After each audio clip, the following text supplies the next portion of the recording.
Everybody, welcome to another edition of Bananas Unpeeled, the 452nd episode that we have ever produced. Yes.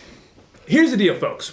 We are like 3 weeks away, a little over 3 weeks away from opening day 2019. 3 weeks away from FanFest. Exactly. Actually, yes, 3 weeks away. 3 weeks away from Bananas Bananas Take your Fans Fest. That shook me there. If you're listening on the podcast, Jesse just hit me. If you're watching, you just saw that. Thank you guys for tuning in. If you're on Facebook Live, comment, question, anything you want to put, we will answer it on the show live. If you're listening to the podcast, thank you guys for listening. Shout out to the people in Montana that have been listening. Yes. All 8 of you, we are fired up about that. We up to 8 in Montana? 8 people in Montana listen every single week, and we are fired up about that. Well, we have 34 states driving in this summer. We know that. Yeah. Which is intense. But not Montana. Is Montana? I don't think we've got any in Montana. We put tickets on sale to the general public like 4 weeks ago. Yes. And it went bonkers. Thousands and thousands of tickets. You were calling people. Yes. What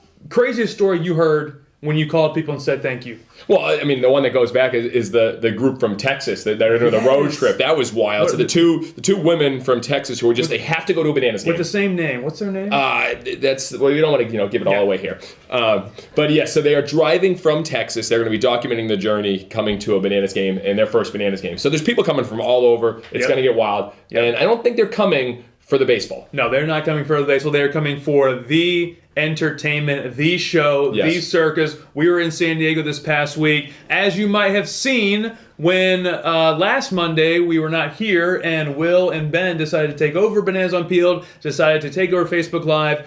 We were in the hotel room literally like hysterically bending over laughing at just the ridiculousness they were doing. I was ready to jump. It was like from our hotel room, I was like, they're taking over. It was so interesting. Yes. Yeah, no, I loved it, but the viewership went high, and I think that's where we gained some new fans from Idaho. Yes, we had those Idaho fans that were tuning in last week, and they said that the only reason they tuned in was because Will and Ben. I thought it was because we weren't on it. Yes, because of the fact that we weren't on the show, so we lost the fans, but we're back here.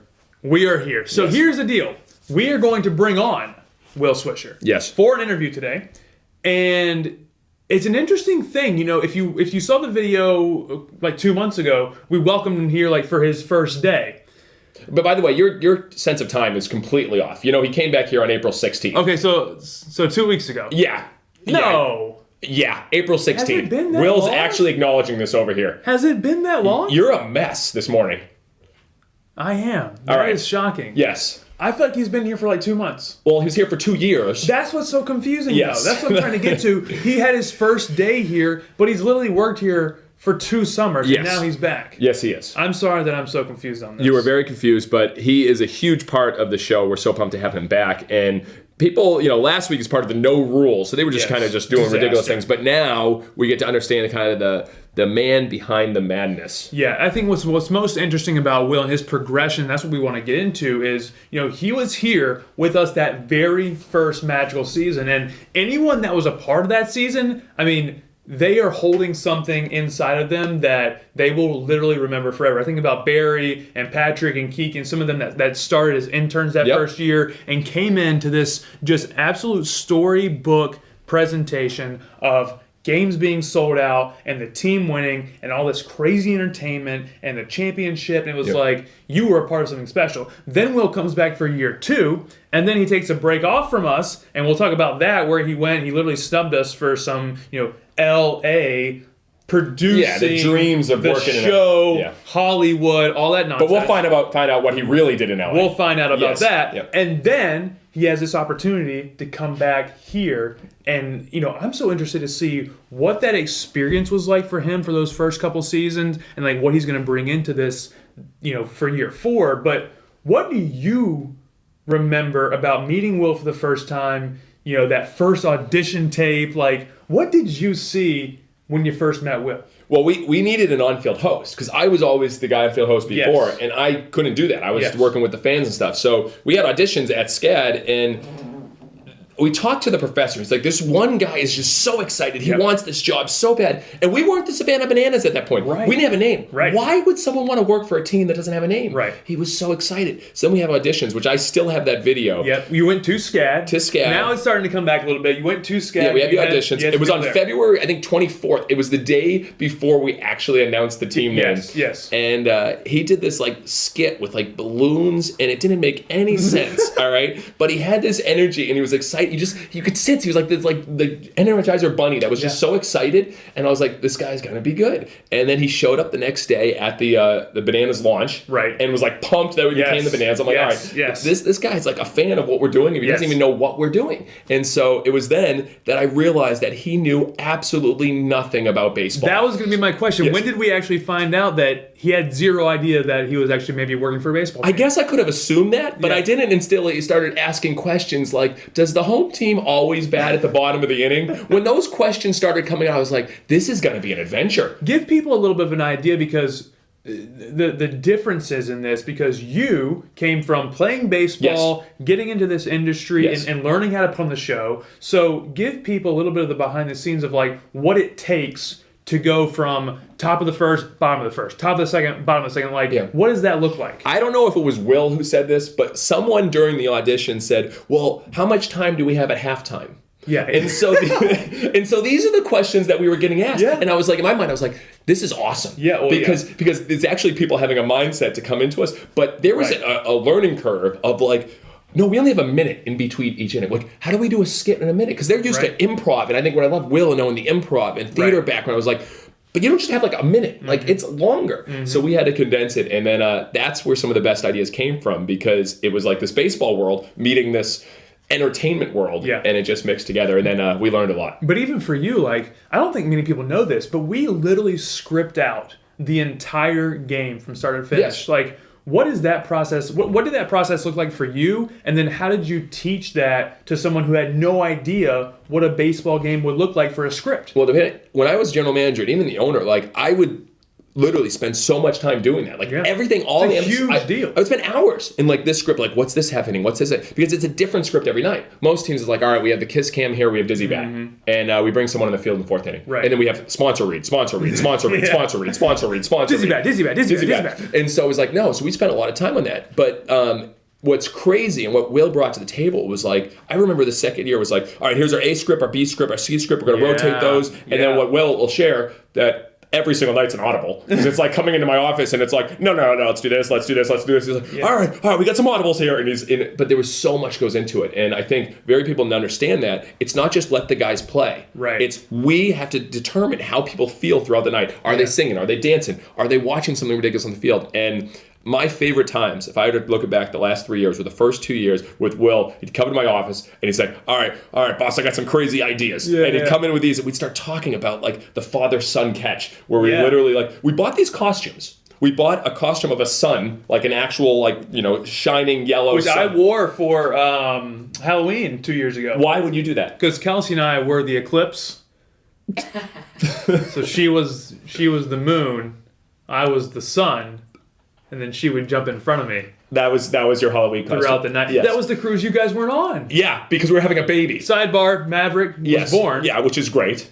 But you were being an eclipse. This is a complete tangent. Exactly where I want to go. Back to Will. So he'd come to the office and be like, father, son, catch. We got this sun costume, we got this priest costume. We were like, how can we mix these in promotions? And a lot of times we just go and buy costumes and figure out, like, this would be fun. Like, that's why we're in our office or studio, which has, like, Barney costumes and chicken costumes. And I don't even know what any of that, like, there's an avocado here. Like, why do we have an avocado? Yeah, I wish we could look at those. Yeah, so we have... Ben's going to show It's a little dark. We might need some more light here. But, yeah, it's just a wide range of costumes. So we buy the costumes. Like, we have a pink... a pink pig costume, which we still haven't figured out how to utilize that. We buy costumes, and so we had this sun costume and a priest, and we were like, what if we did a father-son catch? Yeah. So before the games, if a person in a priest costume playing catch with a person in a sun costume, we did this like a few times, and the fans just looked at us like, what is going on? Yeah. But that is the fun moments. And when you bring someone with a creative mindset that has very little to know about baseball, I mean, that's what comes together. So can we like bring him on so we start talking about him? No, I like talking about people when they're not in front of us. I guess from your perspective... Behind their back. Yeah, from your perspective, like, what did he add to the show. We're talking behind his back right now, right? Well, very little. I think about you, and I think about some of the entertainment we had created, and it was pretty I say standard. It was standard for us. It was dancing here, and t-shirts here, and we're gonna do banana in the pants here. But like, what were some of those games you talked about, father son? But like, what were some of those other things that you were like, that's genius? Well, I'd have to go through, and he probably knows the ones that he singularly brought to the table. But like, I don't think I came up with swinging banana. Like this was one like. I remember him. I actually do remember him. I think practicing the swinging banana with the pantyhose and all that stuff. Yeah, like for the people listening here, it's like you actually attach a banana and you have it hang down with pantyhose. And you swing your hips. Back and forth. There's a few different banana, and then what was the other one with the glove? It was glove at first sight. I think this was Will's as well. And in the sense, it's like, all right, Dizzy Bap, but how do we make it more fun? Yeah. So we had a couple that just started dating potentially. We'd have them spin around a bat way too many times, and then they'd have to run after a person dressed in a glove costume. And it was called Glove at First Sight. So what would happen is it would be Ricky, I think back then, was in the glove, and he would just keep dodging. So both the boyfriend and the girlfriend would just keep falling over and over again. Yeah. The promotion made very little sense, but it was a ton of fun, and I think he brought it to. It's like, make this a little bit not normal. Was it Will's idea to turn Ricky into a baby, or that wasn't him? Whose idea was to turn Ricky into the kiss cam? Oh, it might have been it. Yeah. So again, we changed someone's name. So that was year 2. Ricky. So we're going to name you Cam, give you a name tag, and instead of going around the ballpark just doing a video, we don't have videos. We have no video. We have no video. 1926 technology as we're doing this on Facebook Live right now. But and so we had this Cam. Made up Cam, Ricky, go around the ballpark, and people had to kiss him. Which the reactions, because Ricky had this big beard, and it was sweaty, and Ricky's working hard, but it's like, all right, it's time for our kiss Cam. And Cam would just run up right next to him to try to kiss him. Very disgusting. I'm pretty sure that was his idea. Well, we have a couple comments and questions. Major May is watching with us today, and Corinne is watching and says that she's tired of you and wants to just see Will. This is Corinne, my niece. Correct. Okay, so my 3-year-old niece is sick of me. Tired of seeing Jesse, wants to see Will. So that's what I was saying. Let's bring him on. Bring him on. All right. Oh, I just moved that. Come on down. Hello. Welcome, Thank you for having me. Thank you. Pleasure to be here. Will, you need to stop being so formal. We know you're LA. We know you're Hollywood, but you got to break. You got to break that. How much of what I said was untrue about most of that? Just the LA part. Well, we'll start there. I wouldn't say unfair. There's just there's a lovely filter that you've put on everything. Well, let's. Do you want to go? Let's go back from the beginning. Let's start from the beginning. Yeah, that's a good place to start. We don't want to get out of order here. Sure. When you first heard that the Bananas were hosting these on-field host auditions, Team Savannah. I'm sorry, that's correct. Yeah. Savannah Baseball. Savannah Baseball. That's what it was. Yeah. What were your thoughts? Why did you do it? Like, what were you even thinking? Well, a week before the auditions, we had sort of a general meeting session, a general information session. And the only 2 people from the company at that point were Emily and Jesse. Yeah. And they came and spoke to 10, 15 of us. And right from the moment when they started fielding questions, of course there was the pitch, there was here's what we're doing, here's what we're trying to do. But as soon as they started fielding questions and people got to ask, what really is going on here? What are you trying to do?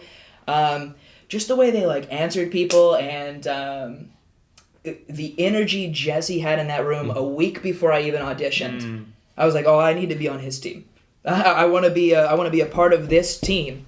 I fooled him. I had no idea what we were doing, but it was energy just brought to it. That must have worked. Yeah, I had no idea the specifics of the gig or anything like that. No one knows what we're doing. No details. Most of the time that Jesse promises something to somebody, they have no idea what they've gotten themselves into. Without a doubt. I'll take that. So then you do the audition. Yes. Did you think that you even had a chance? Did you think that it went well? Were you worried? Did you know it was you? What were you thinking? I had a great time in my audition. That's one of the things I remember. Normally auditions are so stressful and you've got a million things on your mind. Yeah. Whereas this, I didn't have that. I didn't have all those voices because I had no idea what was going on. So they told that they wanted a mini game, what are now our between innings promotions. Right. What would your between innings promotion look like, or what would your game look like? And so then what'd you come up with? A very crude version of the golden banana. Yes. Go on. I had balloons though. I had a red balloon and a blue balloon, and the audience was divided in half. And the red team had to help the person who was blindfolded going for the red balloon find it. And the blue team, the blue half of the audience, had to help the person looking for the blue balloon. Mm-hmm. So it was a blindfold search with the help of the audience. Mm-hmm. It's much better to have 4,000 people, though. Doing it in front of 2 people watching, it was very... Left. Yeah. Right. Yeah, it was much easier for them to find the balloons when there was one person giving directions. But we like the energy. We're like, all right, he's bringing some fun energy. This promotion will never work, whatever he's trying to do. But we like the energy. So then, I know we kind of joked about it, but you truly didn't know what you were getting yourself into with becoming a host for a baseball team. When did it actually click? When you were like, oh, now I get it. I've got a minute and a half between innings. I've got to do this, and this. I got to be prepared. This might be a double play here, so that means the show's going on immediately. Like, what was going through your mind leading into that season? Well, I learned most of that as we got through the first season. Yeah. Never having done this before, I knew we had to have games at X, Y, and Z. I knew we wanted to do things like. We try to avoid dancing promotions in a row, like 3 to 4 dancing promotions in a row. There is some method to the madness. There are equations that we follow, and that took time to learn. But to actually know, like getting on the field and having like 4,000 set of eyes on me, and I'm used to performing. I love theater and I love performing, but just being there as yourself, as the host, with everybody for the same goal.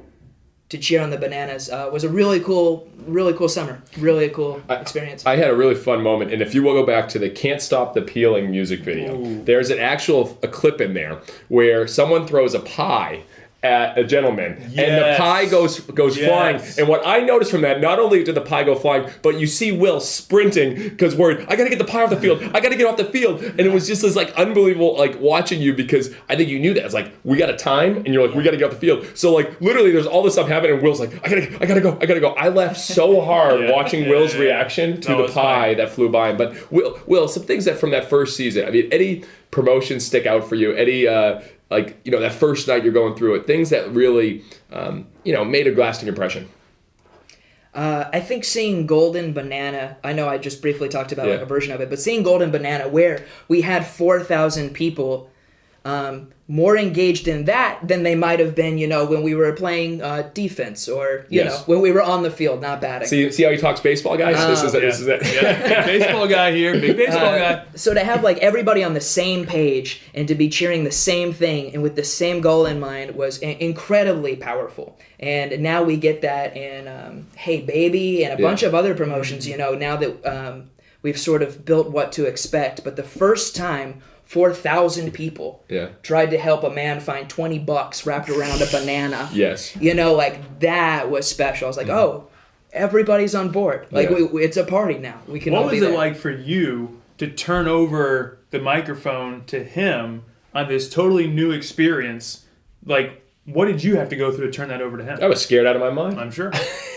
I mean, we know our differentiator, what we do is our entertainment. It's the experience we provide. That is what it is. And this is the first year. People are like, who are these bananas? Yeah. Who are these guys? And so to give that up is a very scary point, but it was the best step to move forward. Mm-hmm. And I know for Will, you were the host the first year. Year 2, you moved into overseeing because let's be honest, it's a stressful job. There's a lot that goes into it. There's a lot of moving parts. So I was nervous. But then once I started seeing it come together, you let go. And Will brought some new things I never even thought of. And then now we see, and we can go into that kind of gap year as well, but now, I remember when you were here just a couple weeks ago, obviously I knew that. He was just here for a couple weeks. A couple weeks ago when we had fans come over for the pickup party for the tickets, and people were running up to Will saying, "You're back! He's here!" Big hugs. Like, what did you do? Yeah.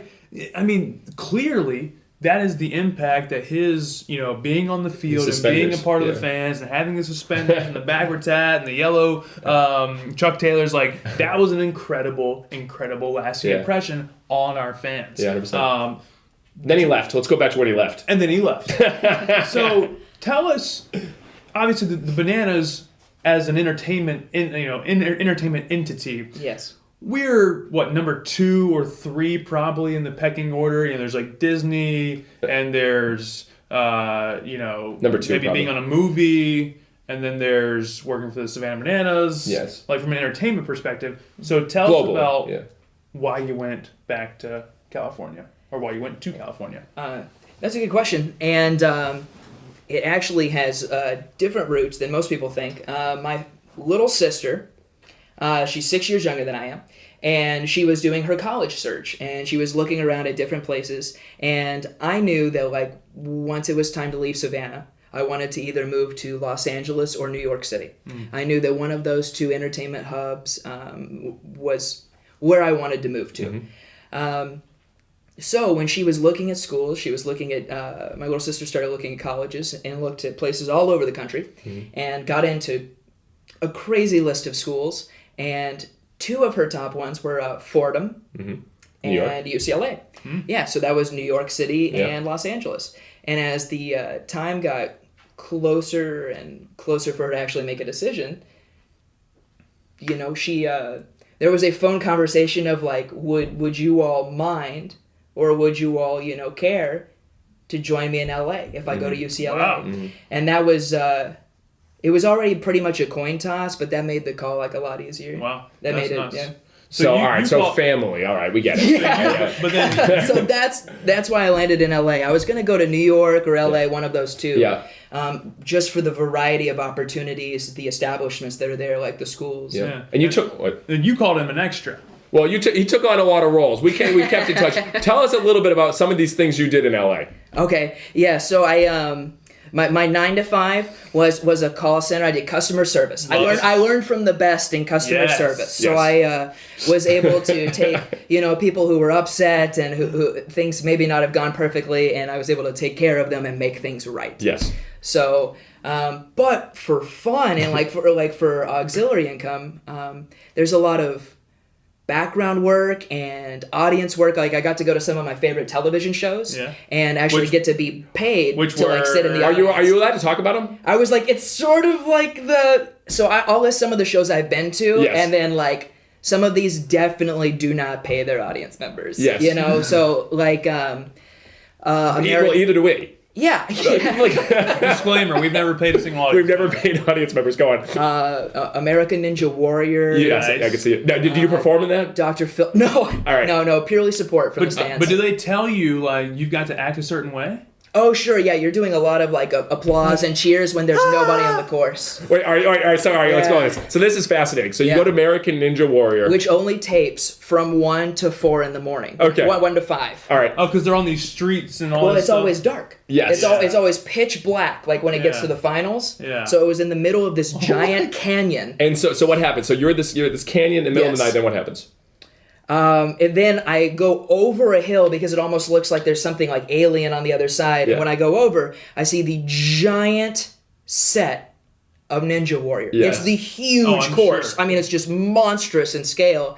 And it's so bright, and to see the moving lights in the sky, like it was a really cool set to get to be a part And of. so then you were told to cheer with no one on the course. Yeah, I mean, there were hundreds of us. There had to be 800 background and like audience support members. So you're just going like this, like and just cheering? Yeah, they would always go, applause. That would be the most unenthusiastic thing to Cheer get everybody now. cheering and everybody fired up for We like should what do was that. We got to try that. applause. We should do that. All right, actually, let's go into more of these things that you learned and some of these things that we could potentially bring into what we're doing. Well, I'll if I can interrupt. When I took my dad to the World Series in 2014, the same thing happened.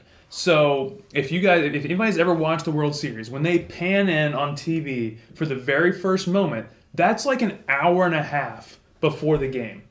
However, With the hyped up fans. with the hyped up, they're like, we're live at Kansas City and the fans are going crazy. 10 seconds before that, it is dead silence. Everyone's sitting down on their phones, hanging out. That's so fake. And then someone comes on the big screen and says, all right, guys, in 10 seconds, we're going live on TV. We need everyone up, waving their towels and screaming. And so we get up, we're waving our towels, we're screaming. The countdown goes on. All right, we're done. And then everyone's back on And their everyone phones. sits back down. Yep, Hollywood and magic. They just do that for the TV hit. All right, so yes, I Movie love magic. all that. Tell me some more. So what other shows or what other things did you learn that we could potentially do? or just whatever? Or just weird. Yeah. One of the cool things for almost every show you go to is they have a audience warm-up or an audience prepper. Yes. And they are a stand-up comedian who's also just incredibly comfortable improvising and riffing. Yes. And they'll go into the audience. They'll do like a few stand-up jokes, things they have that they know will just knock it out of the park. But then they do dance competitions for swag. Like, it's like, who wants a Dr. Phil mug? And, like, people will go nuts for a Dr. Phil mug. And I love that because they get everybody at an 11 before Dr. Phil ever hits the stage. So we obviously need to order Dr. Phil mugs. Yeah. No, I think that's what works. I think it's interesting though because obviously our game starts at 7:00, but our people are showing up at 5:30. Right. And so some of the things that y'all have talked about putting in this year are the parades and more characters out front and like the band playing out front and the DJ. Like we need all these things happening beforehand because that primes the audience for when 7:00 hits. So we need an audience prepper. Yeah.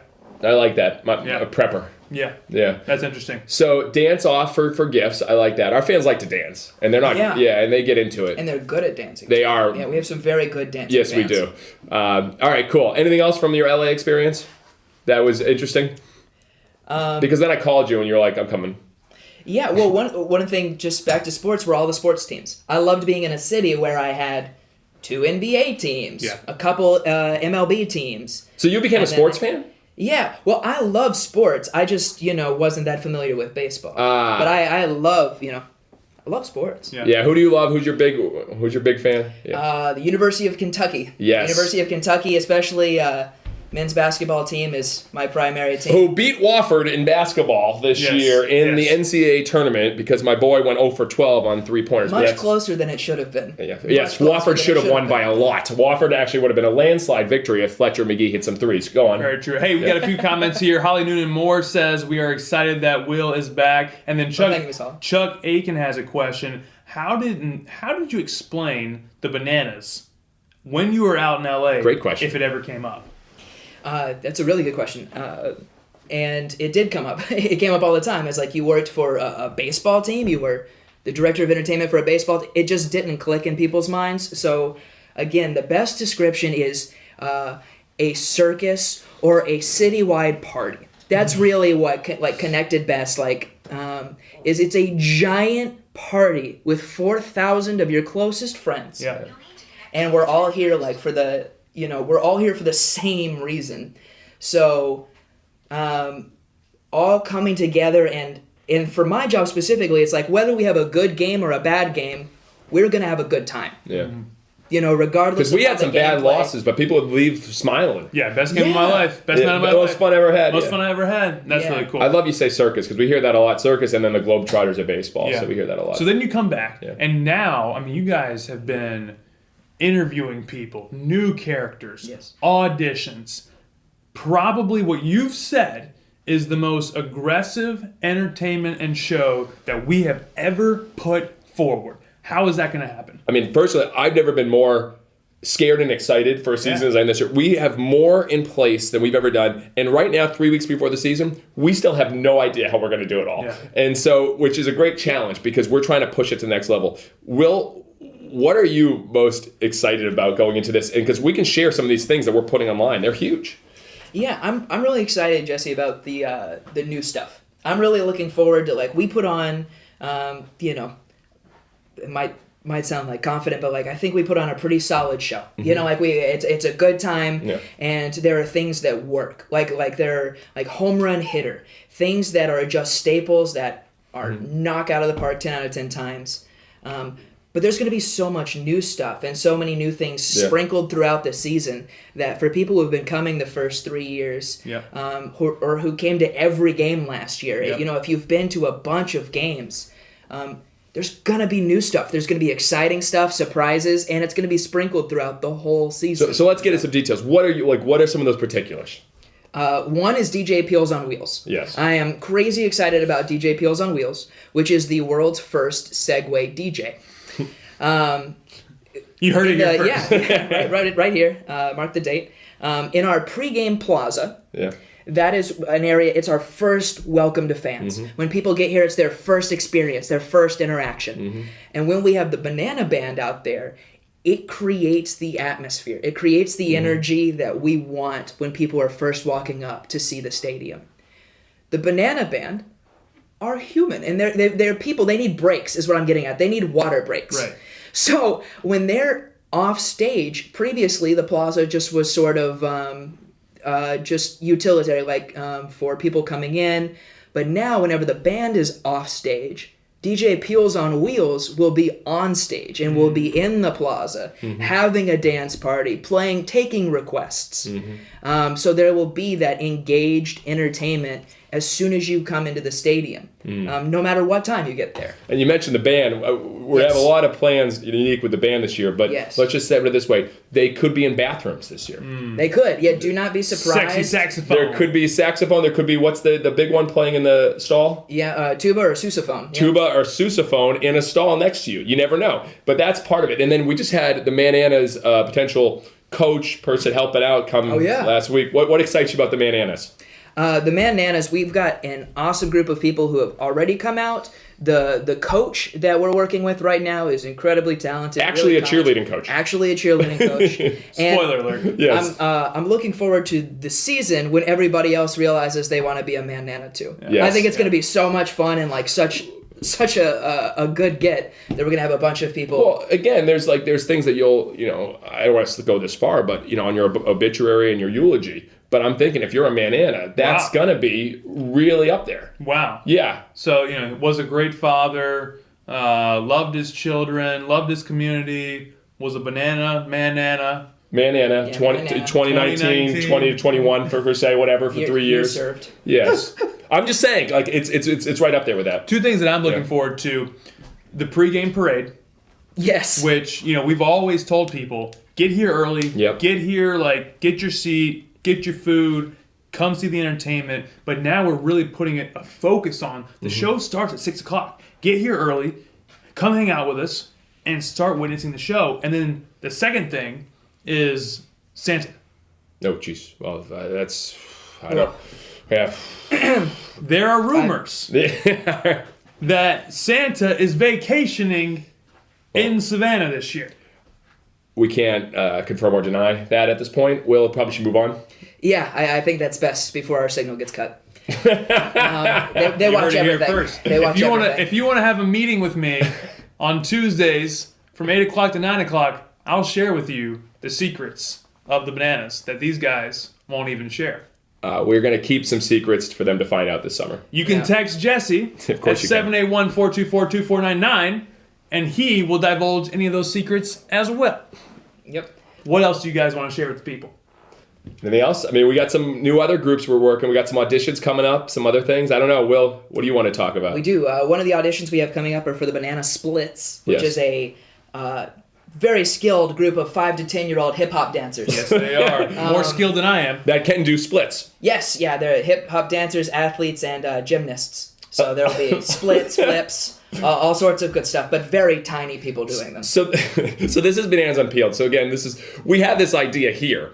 And when we try to figure it out going this way. So that's our idea. We're doing auditions. We'll see what happens. But just if you guys, I think for the fans, if there's things that you're thinking that's absolutely outrageous, send it our way. We'll see if we can make it happen. But it is the most ambitious, aggressive show we've ever put on, times 10, I think. And why do we do it? Why is that important? Will, why don't you answer from coming from the outside? You came back.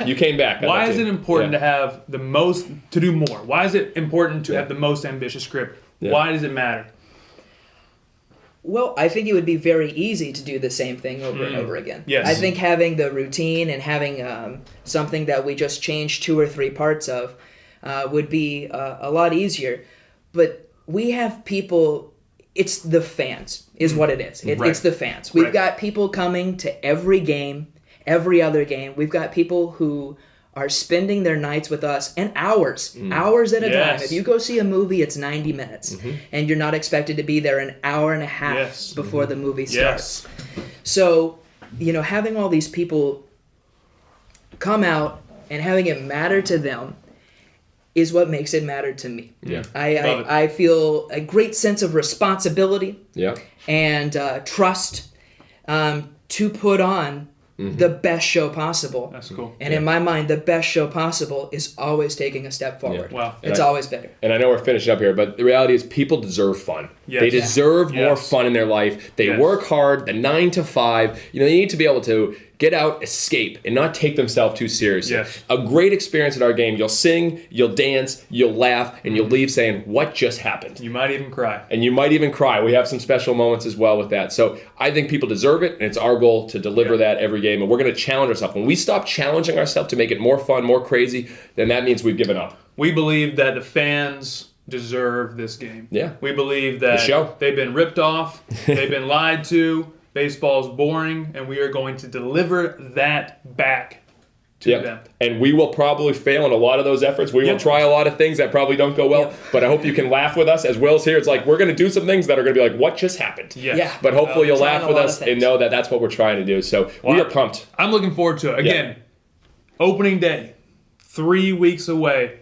Fans Fest is literally 3 weeks from today. Yep. We have things going on. We have tryouts. If you're interested in any of this stuff, get in touch with Will. Yep. If you're ready for Bananas season, just come by and see us. Yep. But we will see you guys on May 27th, I believe it is, for Bananas Fans Fest. And then on May 30th for opening day. You nailed it. And whatever surprises that I've ruined, you'll see them that night. Thanks, guys, for watching. Bananas Unpeeled. See you later.